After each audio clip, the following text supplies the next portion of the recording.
He was a diminutive man. ఆయన పొట్టివాడు, బక్కచిక్కుగా ఉంటాడు.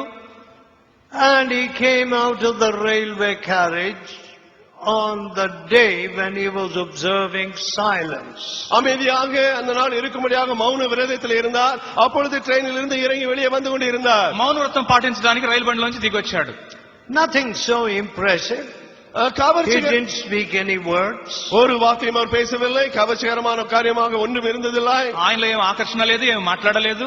But just the fact that he had sacrificed so much, தான் இவ்வளவாக தியாகம் செய்தார் என்ற அந்த வெறும் உண்மை மட்டுமே, అయితే ఆయన ఎంతో త్యాగం చేశాడనేటువంటి వాస్తవాన్ని బట్టి had an electrifying effect upon all the college students எல்லா கல்லூரி were sat down on the bare ground to witness this spectacle.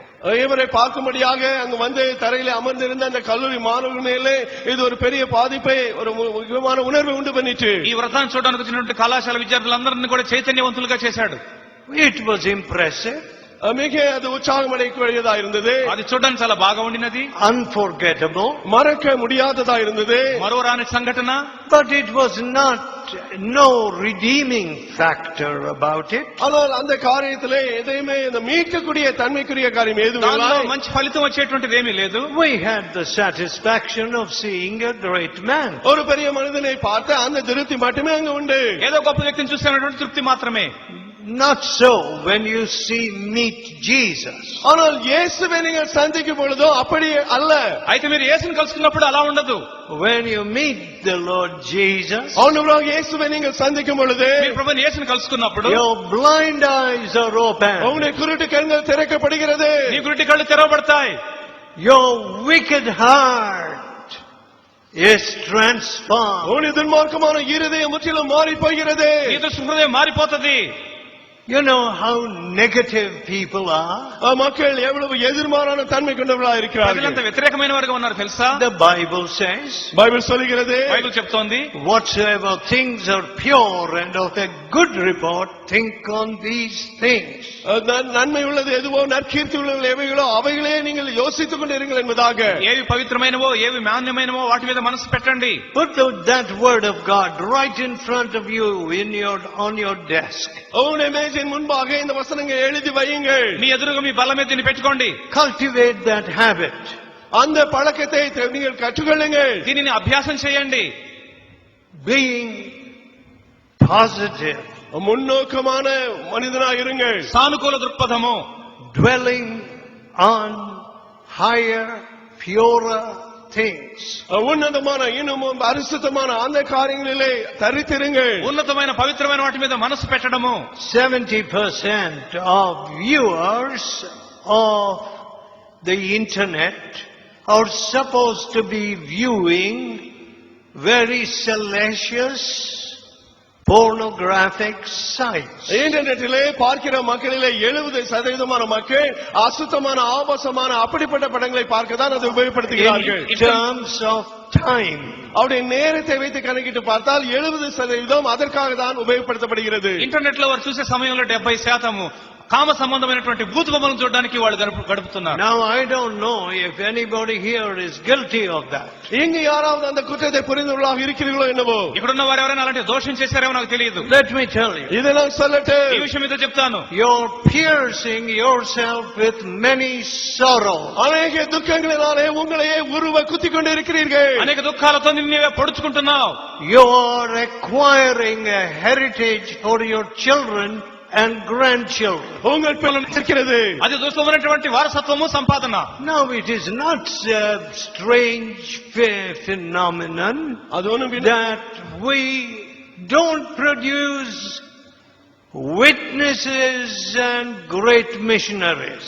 பெரிய சாட்சிகளையும் பெரிய மிஷனரிமார்களையும் நாம் உருவாக்காமல் இருப்பது ஒன்றும் ஒரு வினோதமான காரியமாக இல்லை. పెద్ద మిషనరీలు, పెద్ద సాక్షులను మనం తయారు చేయడం లేదంటే అది వింతేమీ కాదు.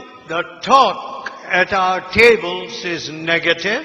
நாம் சாப்பாட்டு மேஜையில பேசுகிற பேச்சு எதிர்மாறானது. భోజన బలవదమైన సంభాషణ వ్యతిరేకమైనది. Is critical of someone, whether present or absent. அங்க இருக்கிற இல்லாத யாரையோ குறித்து குறை சொல்லும் பேச்சாக அது இருக்கிறது. సమక్షంలోనో పరోక్షంలోనో విమర్శించుట. The whole process is very demeaning. முழுவதுமே அது தரக்குறைவாக கீழ்த்தரமாக இருக்கிறது. ఆ పద్ధతి అంతా కూడా కించపరిచేది, very destabilizing. நிலையற்ற தடுமாற்றத்தை கொண்டு வரக்கூடிய காரியமாய் అస్థిరపరిచేటటువంటిది.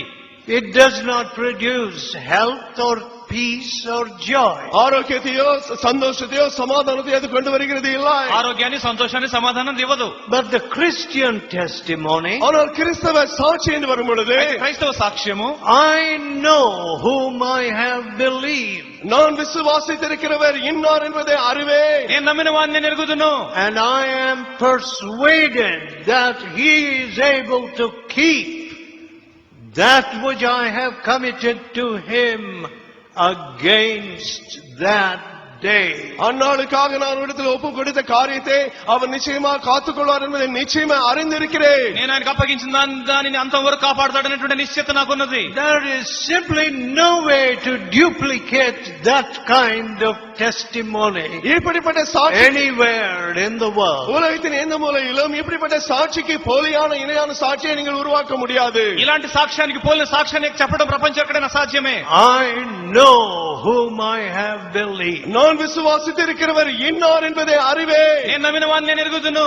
I know that my Redeemer liveth. என் மீட்பர் உயிரோடு இருக்கிறார் என்பதை நான் அறிவேன். నా విమోచకుడు సజీవుడని నేను ఎరుగుదును. In the midst of tragedy, துக்ககரமான சூழ்நிலை மத்தியிலே, విషాదం మధ్యలో, in the midst of desolation, பாழ்கடிப்புகளின் மத்தியிலே, పాడైపోయినటువంటి పరిస్థితులలో, in the midst of personal privation, தனிப்பட்ட ரீதியாக எத்தனை இழப்புகள் மத்தியிலே, వ్యక్తిగతమైనటువంటి నష్టములలో to rise above it and say, I know my Redeemer liveth. என்னுடைய மீட்பர் உயிரோடு இருக்கிறார் என்று நான் அறிவேன் என்று எழும்பி சொல்லும் காரியம். వాటన్నిటిని అధిగమించి నా విమోచకుడు సజీవుడని చెప్పడం. Now that is one of the byproducts of the resurrection power. உயிர் தெழுந்த வல்லமையினுடைய அந்த கனியாக இந்த தன்மை இருக்கிறது. పునరుద్ధాన శక్తి వల్ల కలిగేటువంటి ఫలితం ఒకటి. You cannot find a replacement for it அதற்கு in any philosophy. எந்த தத்துவத்திலும் இதற்கு மாற்றாக இன்னொன்றை நீங்கள் கண்டுகொள்ள முடியாது. ఏ వేదాంతంలో కూడా దాని స్థానంలో పెట్టేదాన్ని నీకు దొరకదు. That kind of assurance comes only from the cross of Jesus Christ. இயேசு கிறிஸ்துவின் சிலுவையிலிருந்து மட்டுமே இப்படிப்பட்ட நிச்சயம் வருகிறது. క్రీస్తు యేసులో యొద్ద నుండి మాత్రమే అలాంటి నిశ్చయత నీకు కలుగుతుంది. I know my Redeemer liveth. என் மீட்பர் உயிரோடு இருக்கிறார் என்பதை நான் அறிவேன். నా విమోచకుడు సజీవుడని నాకు తెలుసును. To declare it in the face of death. மரணத்தின் அந்த வேளையிலும் கூட சொல்லும் அந்த காரியம். మరణం ఎదుట దాన్ని చెప్పడం. To declare such a thing in the face of the total destruction of your family. உங்களுடைய குடும்பமே அழிந்து கிடைக்கக்கூடிய நாசமாக இருக்கக்கூடிய சூழ்நிலையிலே இதை சொல்லும் காரியம். నీ కుటుంబం అంతా నాశనం అయిపోయినప్పుడు కూడా దాన్ని చెప్పడం. My dear people, அன்பானவர்களே, you know people are all the time walking on thin ice. நிலையற்ற அப்படிப்பட்ட தரையில தான் இன்னைக்கு மக்கள் நடந்து கொண்டு இருக்கிறார்கள். ప్రజలప్పుడు కూడా అనిశ్చిత పరిస్థితుల్లో ఉంటూ ఉన్నారు. Every year you will have some casualties and deaths. ஒவ்வொரு வருடமும் இழப்புகள் மரணங்கள் நடந்து கொண்டு தான் இருக்கு. ప్రతి సంవత్సరం ఏదైనా నష్టాలు, మరణాలు. During the time when ice is thawing, ice కరిగిపోతా ఉండేటువంటి